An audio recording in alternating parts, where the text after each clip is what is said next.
आज का वचन, पहला पाठ प्रवक्ता ग्रंथ अध्याय 6 पद संख्या 5 से 17। प्रिय शब्दों से मित्रों की संख्या बढ़ती है और मधुर वाणी से मैत्रीपूर्ण व्यवहार। तुम्हारे परिचित अनेक हो, किंतु तुम्हारा परामर्शदाता सहस्रों में से एक।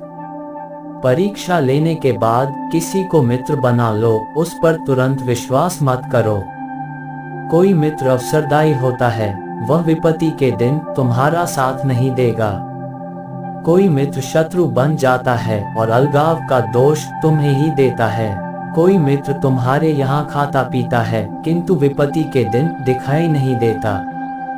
समृद्धि के दिनों में वह तुम्हारा अंतरंग मित्र बनकर तुम्हारे नौकरों पर रोब जमाता है, किंतु दुर्दिन आते ही वह तुम्हारा शत्रु बनकर तुमसे मुंह फेर लेगा।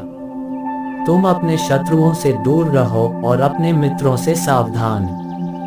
सच्चा मित्र प्रबल सहायक है, जिसे मिल जाता है उसे खजाना प्राप्त है। सच्चा मित्र एक अमूल्य निधि है, उसकी कीमत धन से चुकाई नहीं जा सकती। सच्चा मित्र संजीवनी है, वह प्रभु भक्तों को ही प्राप्त होता है।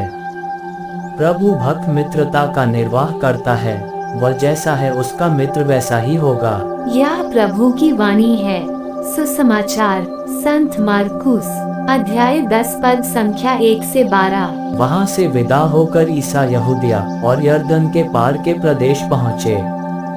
एक विशाल जनसमूह फिर उनके पास एकत्र हो गया और वे अपनी आदत के अनुसार लोगों को शिक्षा देते रहे।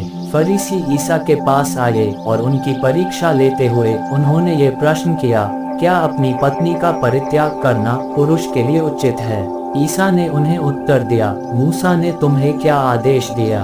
उन्होंने कहा, मूसा ने तो त्याग पत्र लिखकर पत्नी का परित्याग करने की अनुमति दी। ईसा ने उनसे कहा, उन्होंने तुम्हारे हृदय की कठोरता के कारण ही यह आदेश लिखा, किंतु सृष्टि के प्रारंभ ही से ईश्वर ने उन्हें नर नारी बनाया। इस कारण पुरुष अपने माता पिता को छोड़ेगा और दोनों एक शरीर हो जाएंगे। इस तरह अब वे दो नहीं बल्कि एक शरीर हैं। इसलिए जिसे ईश्वर ने जोड़ा है उसे मनुष्य अलग नहीं करे। शिष्यों ने घर पहुंचकर इस संबंध में ईसा से फिर प्रश्न किया और उन्होंने यह उत्तर दिया, जो अपनी पत्नी का परित्याग करता और किसी दूसरी स्त्री से विवाह करता है, वह पहली के विरुद्ध व्यभिचार करता है। और यदि पत्नी अपने पति का परित्याग करती और दूसरे पुरुष से विवाह करती है, तो वह व्यभिचार करती है। यह प्रभु का पवित्र सुसमाचार है।